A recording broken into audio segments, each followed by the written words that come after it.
Qué bueno que muchos jóvenes nos faltan. Hermanos, hermanas, buenos días. Vamos a dar comienzo al estudio de esta mañana.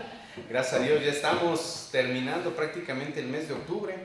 Ya estamos a 29 de octubre, 2 días le quedan y terminamos. Y también hoy vamos a terminar el primer capítulo de Segunda de Pedro. Recordarán que tiene 3 capítulos, ya terminamos, vamos a acabar en esta sesión, si Dios concede, el primer capítulo.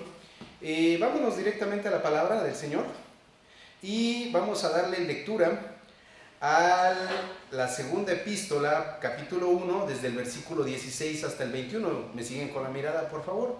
Le voy a dar lectura. Dice: porque no os hemos dado a conocer el poder y la venida de nuestro Señor Jesucristo, siguiendo fábulas artificiosas, sino como habiendo visto con nuestros propios ojos su majestad. Pues cuando Él recibió de Dios Padre honra y gloria, le fue enviada desde la magnífica gloria una voz que decía: este es mi Hijo amado, en el cual tengo complacencia.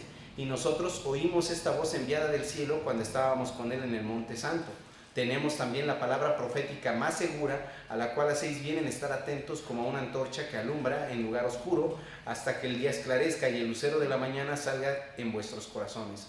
Entendiendo primero esto, que ninguna profecía de la Escritura es de interpretación privada, porque nunca la profecía fue traída por voluntad humana, sino que los santos hombres de Dios hablaron siendo inspirados por el Espíritu Santo.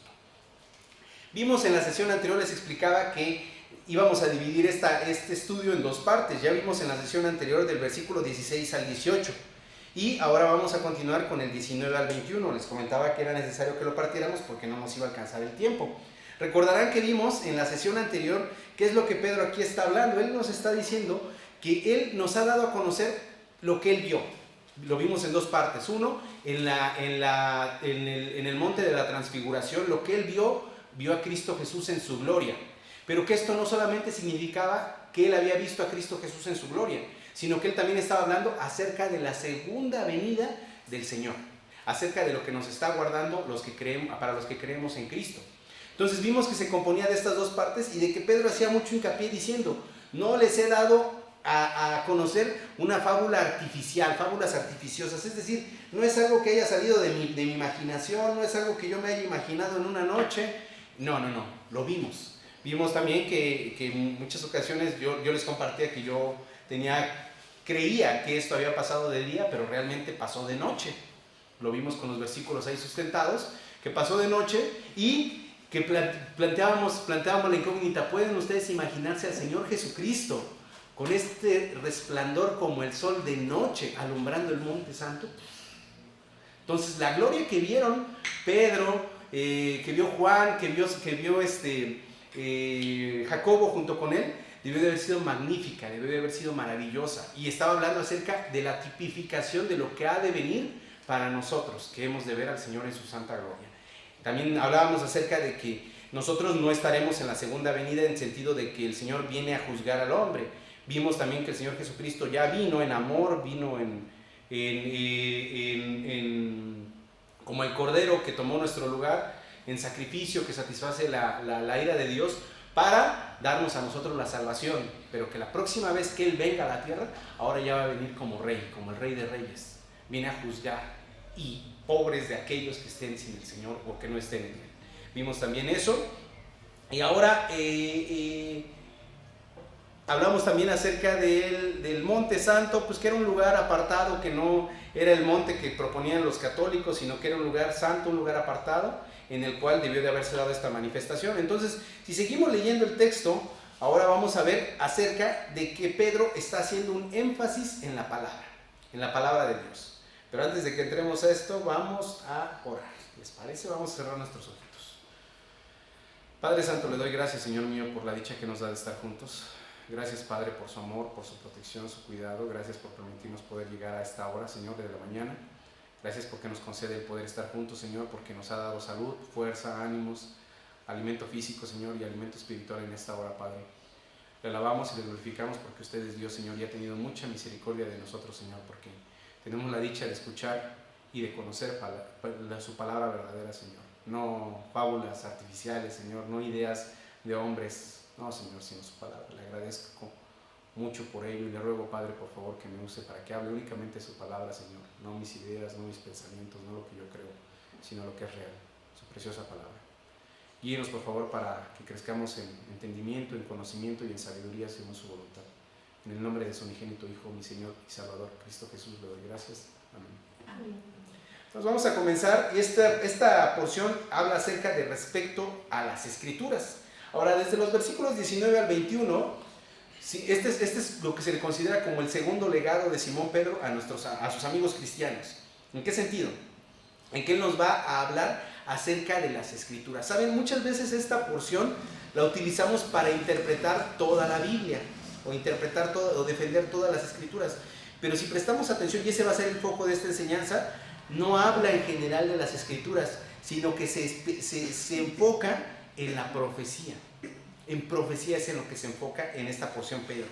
Ahora, en el versículo 19 dice, tenemos también la palabra profética más segura, a la cual hacéis bien en estar atentos como una antorcha que alumbra en lugar oscuro hasta que el día esclarezca y el lucero de la mañana salga en vuestros corazones. En esta porción debemos entender que Pedro está hablando del versículo 19 al 21 en tres sentidos acerca de la palabra de Dios, en cuanto a la verificación, en cuanto a que es verificable, en cuanto a una advertencia y en cuanto a su inspiración. En cuanto a la verificación, cuando dice que tenemos la palabra profética más segura, está haciendo referencia a que él... Así es, perdón, es que me estoy aquí. Ok. Cuando dice que es la palabra profética más segura, debemos de entender que Pedro nos está hablando, nos está diciendo de que debemos de tener confianza de que la Biblia es la auténtica palabra de Dios porque es profecía cumplida. Fíjense, profecía cumplida. ¿Qué diferencia la Biblia de otros libros? Bueno, otros libros simplemente fueron escritos por hombres, por sus ideas, sus corrientes ideológicas, cosas que ellos creen, cosas que ellos piensan. Pero la Biblia no es así. Este es quizá el mayor peso que tiene la Biblia. Es quizá la razón por la cual nosotros podemos diferenciar la Biblia de absolutamente cualquier libro. De todos los libros que existen, no hay ningún libro que pueda ser escrito como la Biblia. Ni siquiera estos hombres que se han levantado y que han dicho que son profetas, como un tal Nostradamus, no sé si se acordarán, fue muy famoso en los 90s, 2000, este hombre que tuve sueños y tuve... No. La Biblia es comprobable a través de la historia. Entonces, la Biblia está compuesta de profecía. Básicamente la Biblia es profecía. Pero ¿cuál es la cuestión? Que ha sido dada profecía en el pasado, que se ha venido cumpliendo a través de todos estos años. Y todavía tenemos profecía que falta porque se cumpla en los años por venir. ¿Cómo lo sabemos? Porque la profecía que fue dada en el pasado ya se ha cumplido, ha sido verificada, han sido convertidos en hechos. No nada más una cuestión de imaginación, de que pues yo me imaginé, que yo pensé que iba a suceder, que... No. Es como, por ejemplo, ahorita si nosotros pensáramos en términos de Israel y lo que le está sucediendo en la guerra, decir, no, es que aquí está claramente especificado. No está claramente especificado, porque no está hablando de esa porción el Señor. Pero sí hay porciones de la palabra que hablan en específico de lo que va a acontecer. Y para nosotros que somos creyentes va a ser clarísimo. ¿Por qué? Porque si conocemos la palabra... Cuando comience a suceder, y nosotros que conocemos, por ejemplo, la sucesión de eventos que se van a dar en Apocalipsis, sabemos cuál va a ser el comienzo. Para nosotros es claro, va a suceder así, así y así. Y sabemos también en términos que, como les decía en la palabra, se ha hablado de otras cosas que han pasado, que han sucedido en el pasado y que ahora se han cumplido. Por ejemplo, y en Isaías, si vamos a Isaías 7:14, en Isaías 7:14, les voy a dar lectura, dice... Por tanto, el Señor mismo os dará señal. He aquí que la Virgen concebirá y dará a luz un hijo y llamará su nombre Emmanuel. Esto sucedió 700 años antes de Cristo, aproximadamente. Isaías escribió esto hace 700 años antes de que el Señor Jesucristo viniera. Él estaba profetizando acerca de la venida del Mesías y que iba a nacer de una virgen, de una mujer virgen, de un nacimiento que ahora le llamamos virginal. Ahí tenemos una comprobación que sí sucedió hace 2023 años. Y tenemos, por ejemplo, otro más que habla acerca de David, que lo escribió 1000 años antes de la venida del Señor Jesucristo, un Salmos 22. No le vamos a dar lectura, ya lo hemos tocado en ocasiones. Pero si ustedes no recuerdan Salmos 22, es la porción en la que el Señor clama, Eloí, Eloí, lama sabactani, que traducido es, Dios mío, ¿por qué me has desamparado? y comienza a decir todo lo que empieza a sucederle al Señor en la cruz. Pero eso fue escrito 1000 años antes de la crucifixión de Cristo Jesús. Entonces fíjense, no hay tal cosa que podamos decir, pues es que fue escrito, como ahorita que tenemos Apocalipsis, pues es que fue escrito hace casi 2000 años y todavía no pasa. Pero esto fue escrito fue escrito 1000 años antes de que fuera crucificado el Señor, o 700 años antes del nacimiento del Señor. No es inmediata la revelación profética de Dios, pero algo que sí es seguro es que es un hecho, es que va a suceder y pasa. Entonces ahí es donde fundamentamos o donde entendemos que la Biblia profética o la palabra es un hecho y es real. Esa es la razón por la que podemos alguien acercarse a nosotros y decirnos, ¿y por qué crees tanto en la Biblia? ¿Por qué crees? Porque es real, porque hay documentos, porque hay hechos, porque hay sustento histórico. Por esa razón creemos en ella.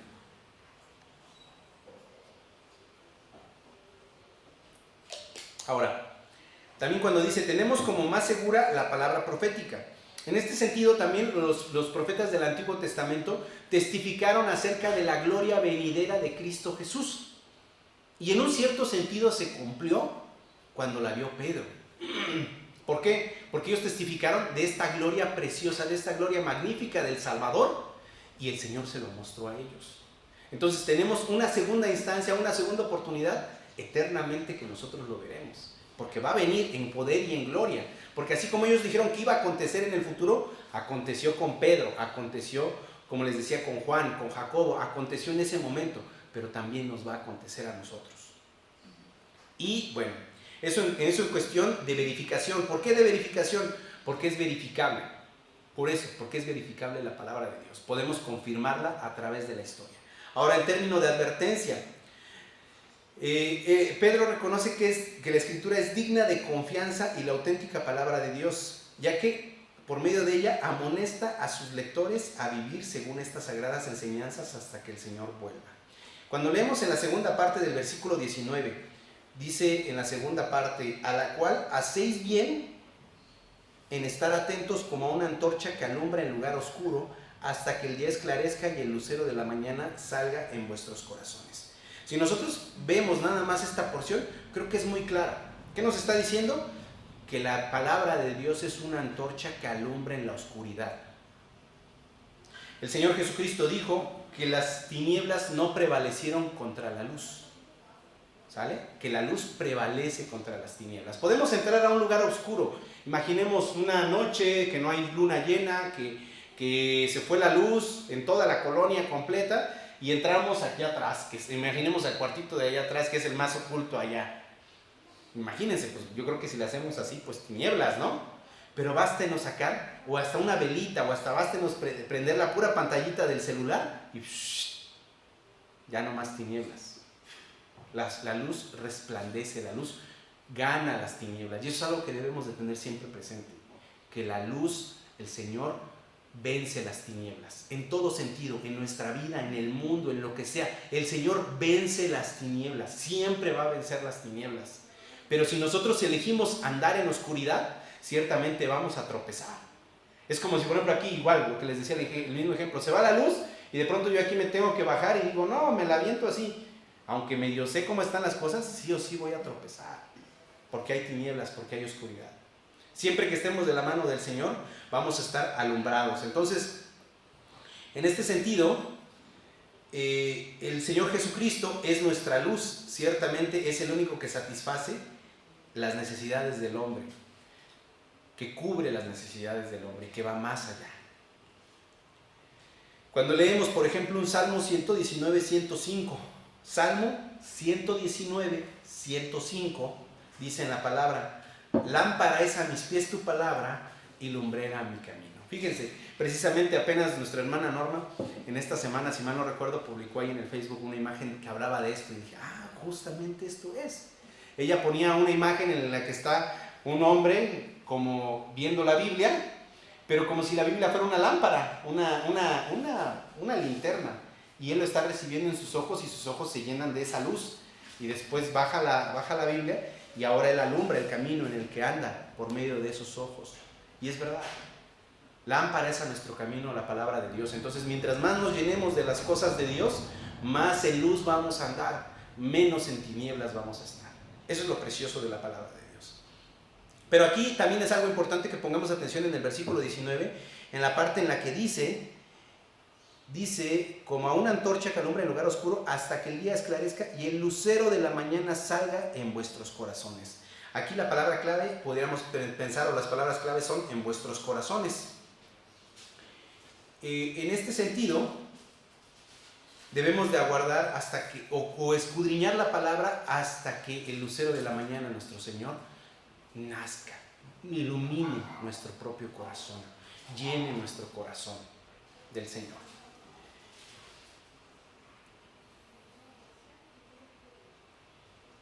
Ciertamente estamos en un mundo tenebroso que necesita que andemos en luz, no en tinieblas.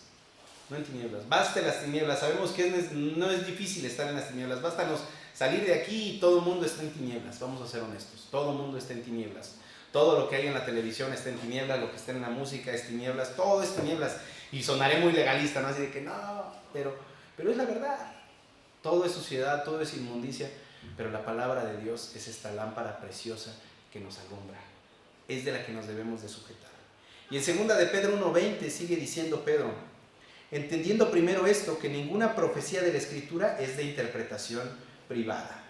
Ahora, esta porción ha ocasionado muchas conjeturas, muchas ideas y algunas hasta absurdas, que incluso duraron siglos. ¿En qué sentido?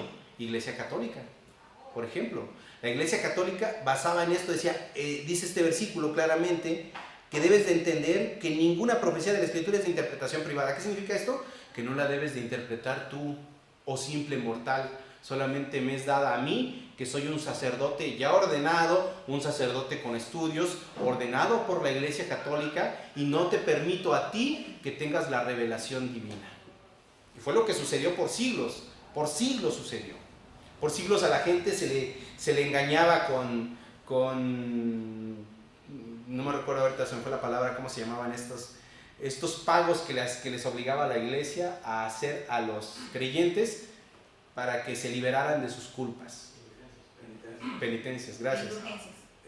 Indulgencias, cierto, hermano, muchas gracias. Indulgencias. ¿Quién da más? Indulgencias.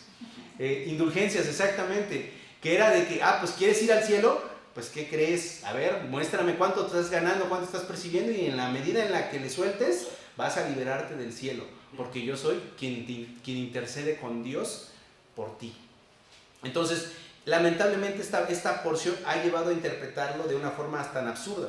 Sabemos después que en el siglo XV se liberó la palabra y comenzó a imprimirse en diferentes idiomas, y la palabra hoy día la podemos tener nosotros directamente, ¿ok? Pero realmente, en este sentido, debemos de entender que sí, ningún versículo, y esto es algo en lo que siempre lo usamos para esto, que es que ningún versículo se debe de interpretar de forma privada. Eso es real, ningún versículo. Porque ¿qué es lo que sucede? Sucede lo que ahora está pasando con estas congregaciones, con estas, les llamaremos iglesias falsas, porque no son iglesias, pero pseudo, gracias Vic, pseudo iglesias, con estas sectas que dicen, no, ¿sabes qué? Pues aquí leí claramente acerca del diezmo, y agarran una porción del diezmo, ¿no? Que la sacan de contexto, o incluso pueden hablar alguna acerca de amor, y de ahí se agarran y crean todo un mensaje a partir de ese versículo, y lo sacan de contexto, y al rato les están hablando de su vida, y al rato les están hablando de lo que ellos piensan, de lo que ellos creen, y lo utilizan para lo malo, porque están interpretando un versículo de forma privada, y eso nunca se debe de hacer. Recordemos, esa es la regla fundamental para nosotros y en el estudio de la palabra, que es que si van a estudiar una porción o van a ver un versículo, no se trata de estudiar nada más esa porción, sino tienen que estudiar todo lo que le antecede y todo lo que viene después, para poder comprender realmente qué es lo que habla el Señor. Esa es una verdad. Para eso podemos tomar este versículo, pero este versículo no se enfoca en eso. Regreso a lo que les digo, no se enfoca en eso, se enfoca en la cuestión de la profecía. Y esto está más enfocado en que bueno, voy a tener que mencionar esta porción. Se utiliza en este texto una palabra griega que es epilusis. y se puede traducir como origen. Ahora, en este sentido se refiere a la explicación de la palabra por parte de los que tienen la Biblia. No se refiere a la explicación de la palabra por parte de los que la tienen en forma escrita. Más bien se refiere a la manera en la que la palabra vino a ser en primer lugar. ¿Qué significa esto? En esta porción no se refiere a cómo tú interpretas la Biblia, no se refiere a eso, sino se refiere a en cómo la palabra fue dada a los apóstoles, cómo fue dada a los hermanos que escribieron la Biblia, a los escritores, pues. Se refiere a eso, a cuál fue su origen. Y en este sentido, cuando dice que no debe de ser de interpretación privada, es decir, que el Señor se las dio, y no se refiere a que ellos la interpretaron como ellos entendieron, como ellos quisieron y la pusieron. A eso básicamente es a lo que se refiere, que ellos no hicieron esto, sino que fueron guiados por parte de Dios para poder escribirla. Ciertamente la Biblia no es de carácter humano. Sabemos que la Biblia proviene de Dios. En ocasiones nosotros escuchamos y lo decimos, ¿no? Decimos, a ver, vamos a ver qué es lo que nos dice Pedro, qué nos dice Pablo, qué nos dice Juan, qué nos dice Isaías, qué nos dice Moisés. Pero cuando mencionamos esto, realmente no estamos hablando acerca de la opinión que ellos tuvieron acerca de la profecía, no estamos buscando la opinión que ellos dieron en la palabra, en su epístola, sino que nos referimos realmente a lo que les fue revelado por parte de Dios a ellos. ¿Sí vemos la diferencia? Esa es la cuestión de este versículo. ¿Cómo es que Dios les reveló la palabra específicamente a ellos? Ciertamente entendemos y sabemos que la palabra fue revelada por medio del Espíritu Santo y no de ellos como tal. Ahora, si seguimos, ahorita vamos a regresar a analizar un poquito más al detalle esto, pero vamos a darle continuidad al versículo 21, que dice, porque nunca la profecía fue traída por voluntad humana, sino que los santos hombres de Dios hablaron siendo inspirados por el Espíritu Santo. Todo lo que les decía, no fueron sus ideas, no fueron sus pensamientos, no fue lo que ellos creyeron, y creo que es lo que regularmente pedimos al Señor cuando estamos en el púlpito para enseñarnos a nosotros mismos, es decir, a ustedes y a nosotros mismos. Que pedimos, Señor, que no hable yo mis propias palabras, Señor, que no diga yo mis propios pensamientos. ¿Por qué? Porque en el momento en el que yo empiezo a meter de mi cosecha, entonces, ¿qué pasó con la revelación? ¿Qué pasó con el trabajo de Dios? ¿Qué pasó con lo que Él hizo o lo que Él quería que nosotros conociéramos? Se deshace, se desvirtúa. Por eso es fundamental y es importante que busquemos siempre estudiar y predicar la palabra verdadera de Dios. Eso es importante. Y entender que ellos, los que escribieron la Biblia, fueron inspirados por el Espíritu Santo, pero nosotros somos guiados por el Espíritu Santo. Quien nos permite hablar la palabra de Dios es el Espíritu Santo, y quien nos da el entendimiento de la palabra de Dios es el Espíritu Santo. Entonces el Espíritu Santo es el que nos guía. Ahora, ciertamente el Espíritu Santo guió a estos hombres en las mismas palabras que debían escribir, pero no destruyó la individualidad ni el estilo de los escritores. ¿A qué voy con esto? En el pasado yo les he dicho que si ustedes leen desde Génesis hasta Apocalipsis, se van a dar cuenta de que es un mismo autor. Se van a dar cuenta de que es un mismo autor. Es un mismo autor, pero la forma de escritura es diferente. La forma en la que se escriben o como se han dado las revelaciones cambian o varían. ¿Por qué? Porque tenemos a 40 escritores distintos a través de 1500 años que que escribieron 66 libros como los tenemos actualmente. 66 libros, 1500 años, 40 escritores diferentes y que concuerdan uno con el otro. Fíjense, hace un tiempo estaba viendo una imagen de un hombre que hizo una correlación entre los escritos de la palabra. En las referencias hizo las conexiones y ponía como tal desde Génesis hasta Apocalipsis distintos puntos o distintos hechos en los que se hablaban acerca de profecías, y todos se conectan entre ellos. No hay ninguna que salga, todas quedan en el globo metidas. ¿Cómo es posible que durante 1500 años, 40 hombres diferentes, que a lo mejor en algunos, uno o dos fueron contemporáneos, pero que hayan podido escribir acerca de Dios, la revelación que ya fue cumplida una porción, pero aún queda una porción que será cumplida. 66 libros tenemos entonces. ¿Cómo? El Espíritu Santo. Pero ¿cómo es que Dios lo hizo?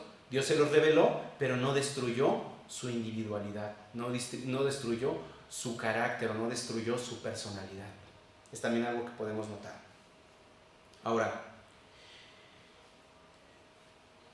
hablando en términos de que la Escritura, les voy a dar lectura así como tal en esta porción, dice: en un tiempo en el que muchos, aquí tenemos uno de los versículos claves de la Biblia acerca de la inspiración divina, en un tiempo en el que muchos están negando la autoridad de las Escrituras, es importante que nos mantengamos firmes acerca de la inspiración verbal y plenaria de la palabra inerrante. En cuando se refiere a la inspiración verbal, pues que la Biblia fue exhalada por Dios. ¿Qué significa inspiración? Exhalada. Sabemos que inspiración proviene del griego neuma, y el neuma es el que se conecta con el Espíritu Santo, que es el neuma. El neuma es el Espíritu Santo. Por eso cuando nosotros estudiamos esta doctrina que se llama neumatología, que es el estudio del Espíritu Santo, Dios como el Espíritu Santo. Entonces, neuma fue exhalada por Dios mismo fue exhalada la palabra de Dios. Eso en términos de inspiración verbal. Y como ejemplo tenemos 1 Corintios 2:13. Le voy a dar lectura. 1 Corintios 2:13. Dice: lo cual también hablamos, no con palabras enseñadas por sabiduría humana, sino con las que enseña el Espíritu, acomodando lo espiritual a lo espiritual. De tal forma que solamente puede ser comprendido lo espiritual para los que tenemos el Espíritu. Es decir, podemos comprender al Espíritu Santo los que somos del Espíritu, porque Él exhaló esta palabra que hoy día nosotros tenemos. Sin embargo, Dios dio un marco general, hay quienes proponen que dio unas ideas básicas para dejar luego que los escritores escribieran lo que ellos entendían. Vamos a ver un poquito más adelante estas tres posturas, pero ahorita vamos a regresar a esta parte. Por inspiración plenaria, porque les mencioné que habla acerca de inspiración verbal, inspiración plenaria y de la palabra inerrante. Por inspiración plenaria quiere decir que toda la Biblia, tanto de Génesis hasta Apocalipsis, fue plenamente dada por Dios. Nada es de hombre. Desde Génesis hasta Apocalipsis, nada es de hombre. Todo ha sido dado por parte de Dios a los hombres. Y en 2 de Timoteo 3:16, le voy a dar lectura. 2 de Timoteo 3:16, dice la palabra: toda la Escritura es inspirada por Dios. Vamos a quedarnos con esa porción ahorita. Toda. No dice toda menos esta porción, o solamente algunos libros, o solamente unas secciones. Dice toda. Y es como les he dicho, estas palabras son importantes. Toda es toda, sin excepción. Toda la Escritura es inspirada por Dios y es útil para enseñarnos, para redarguirnos, para corregirnos, para instruirnos en lo que es recto, la justicia. Para eso es la Biblia, para eso es la palabra de Dios. Y en el tercer punto, por inerrante, que hacía referencia Pedro, se refiere a que está totalmente exenta de error. Pero ojo, el original. Está exenta totalmente de error la revelación original que ha sido dada en hebreo, Antiguo Testamento, griego, Nuevo Testamento. Ténganlo siempre presente. ¿Para qué? Para que cuando ustedes defiendan la Biblia, esto lo estamos viendo para que ustedes, primera cosa, comprendamos y entendamos por qué creemos en la palabra de Dios y por qué tiene la autoridad que tiene para nosotros. Y en segunda instancia, para que si alguien nos inquiere, si alguien nos pregunta acerca de la Biblia, entendamos, sepamos que absolutamente toda la Biblia fue inspirada por Dios. ¿Por qué lo dices? Porque lo dijo el hermano Omar. No. Porque aquí dice claramente en 2 de Timoteo 3:16 que toda la Escritura es inspirada por Dios. ¿Sale? Entonces, debemos de entender que No solamente en doctrina, sino también en historia, en ciencia, en cronología y en todas las demás áreas está exenta de error. Y fíjense, esto es algo importante de destacar, que no solamente está exenta de error en doctrina, sino también en historia, en eventos históricos. Si ustedes prestan atención, en la Biblia se hablan de culturas que hoy día ya no existen. Hablan de los asirios, hablan de Roma, de los romanos, hablan de los griegos, hablan de... se me fueron ahorita algunos... ¿Mande? Gracias, Vic. Medos, persas, que ya no existen. Pero que si ustedes abren de pronto su teléfono y vamos a imaginar que sigan unas páginas históricas, que a mí me gusta seguir páginas históricas, de pronto ponen ejemplos de excavaciones que han hecho en Medio Oriente y están desenterrando unos monolitos gigantescos con formas de animales, con caras de reyes y todo esto, que formaron parte de todas estas culturas. Y la Biblia los menciona, habla de ellos. La Biblia explica cómo es que ha ido evolucionando, al menos el rastro del judío a través de estas eras. Y lo podemos corroborar con la historia, pero no para allá, ahí. También habla acerca de ciencia, e incluso lo que estamos viendo con nuestro pastor en Job, que está dando estas enseñanzas de Job acerca de cuestiones científicas que fueron declaradas desde hace 3500 años, de cómo es que funciona, por ejemplo, el ciclo del agua, cómo es que está conformada la tierra, cómo es que Dios hizo las cosas en un cierto sentido que apenas la ciencia está empezando a entender. Pero la Biblia lo contiene desde hace siglos. Y es exenta de error. No tiene error en nada de esto. Porque la ciencia busca contradecirla, pero lo único que hace es comprobarla y afirmarla. Y eso es lo precioso. Por eso la ciencia va conectada con la palabra de Dios. Cuando, claro, la ciencia está siendo real o está siendo verídica.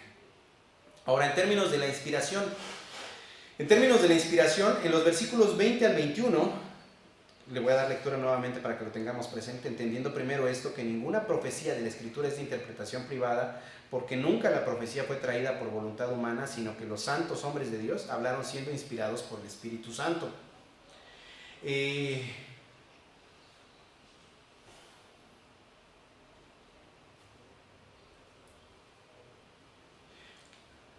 Con esta porción, Pedro lo que está haciendo es que está desmintiendo teorías humanísticas de la inspiración que atribuyen el origen de la Biblia al ingenio de la mente humana.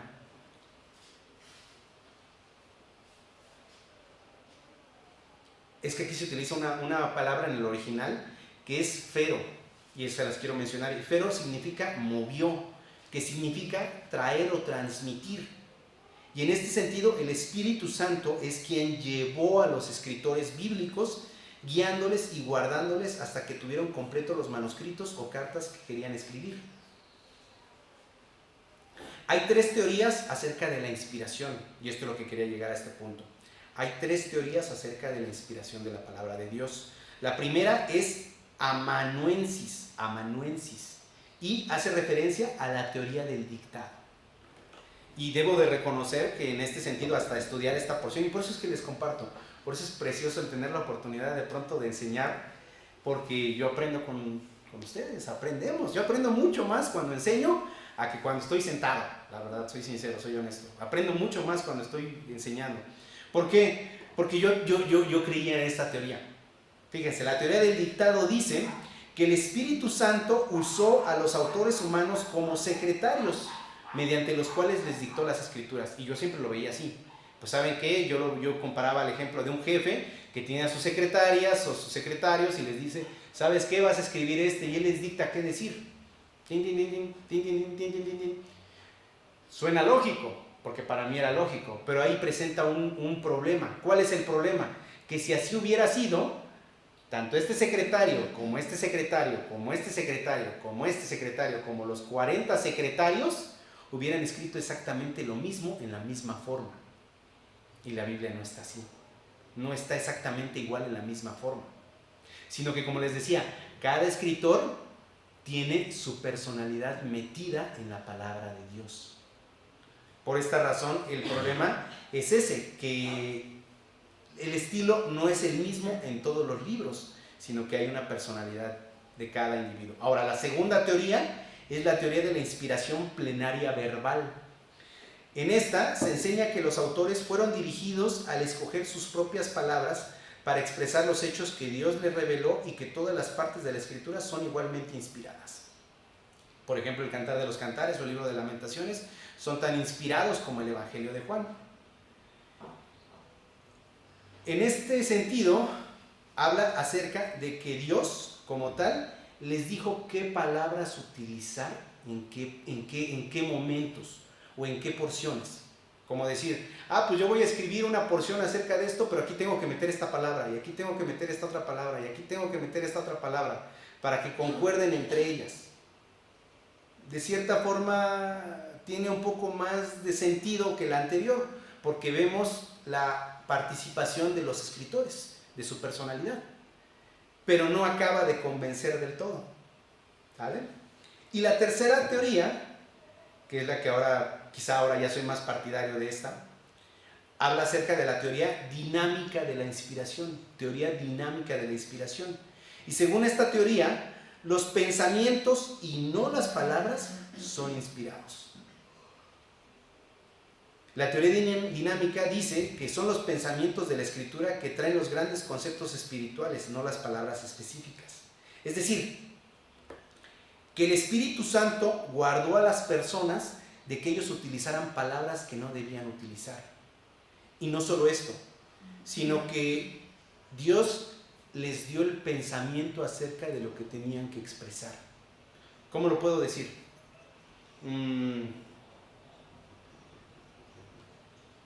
Pues tal vez el mismo ejemplo de lo que ahorita está sucediendo en este momento. Quienes estamos aquí reunidos. Si terminando esta enseñanza, imaginemos que llega un hermano y se acerca con cada una de ustedes o con cada uno de ustedes y les pregunta, ¿qué enseñó el hermano Omar? ¿En qué se enfocó? ¿Qué dirían a la voz? ¿Dirían que yo hablé de amor?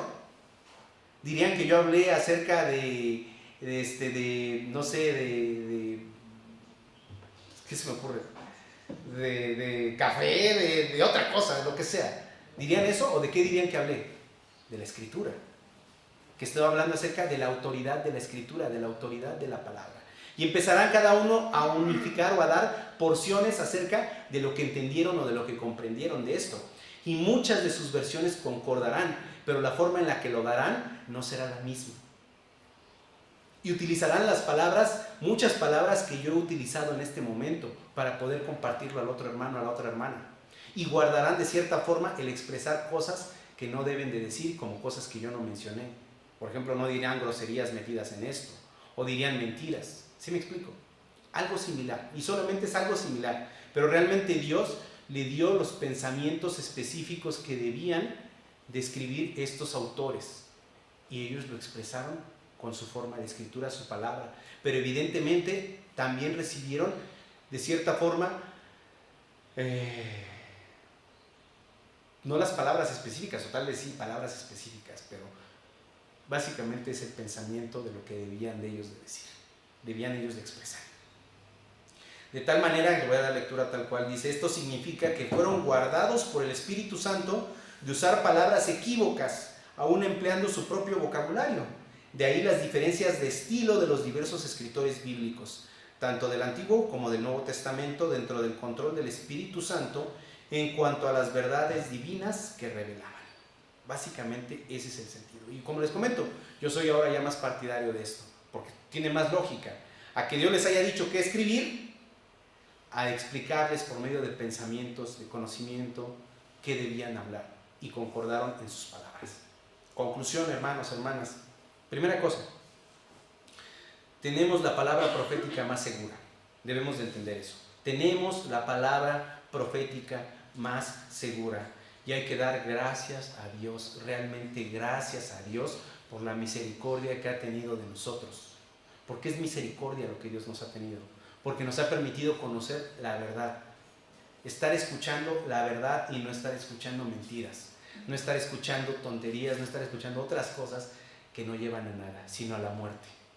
Él nos ha permitido tener la palabra de Dios, que es ciertamente una lámpara que iluminará nuestra mente, nuestro corazón, y que así estemos en un lugar de tinieblas, podremos estar en luz de Cristo Jesús. Eso es lo primero. Cuando nosotros hablamos acerca de que la Biblia es la palabra de Dios, lo decimos porque lo creemos, pero no solamente es una creencia vana, es una creencia sustentada, que es lo que hay que tener presente. Como les decía, profecía que fue dada, que ya ha sido cumplida, profecía adicional que aún no se cumple, pero que nosotros estamos en este camino de cumplimiento. Es realidad y es verdad. Esa es la diferencia de otros libros, de otras sectas, bueno, de sectas, de pseudo iglesias, de la iglesia verdadera. Tener presente que fueron, como les decía, 66 libros escritas por, se calcula, 40 hombres. Hay quienes proponen que fueron más de 40 hombres en un periodo de 1500 años.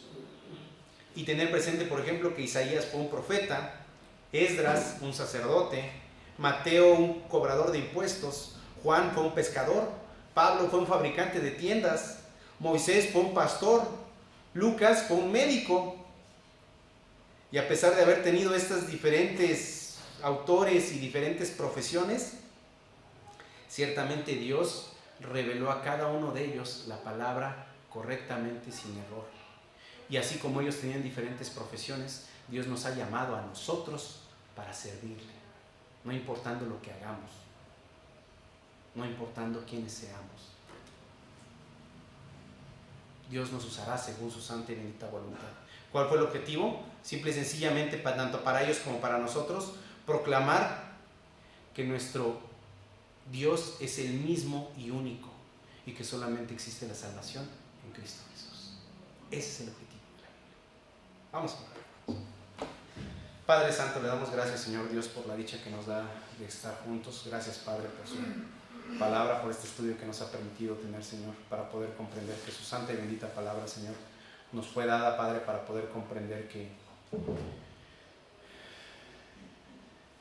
es usted, qué es lo que usted desea, para que nosotros podamos acercarnos a usted, alabarle, glorificarle, porque usted es Dios, por las grandes maravillas que usted ha hecho y por las cuales usted hará, por poder gozarnos, Señor, en su santa y bendita presencia, en esta gloria inefable, Señor, que algún día tenemos la dicha de poder presenciar, Señor. Gracias, Padre, porque nos ha dado su palabra, la cual podemos usar, Señor, para llenarnos de usted, de su luz admirable, Señor, pero también para poder compartirla con otros. Guíenos, por favor, Señor, para que no desechemos esta enseñanza, Señor, y poder comprender, Padre Santo, que la verdad está en usted y usted la ha compartido con nosotros. En el nombre de su Santo Hijo unigénito, nuestro Señor y Salvador, Cristo Jesús, le doy gracias.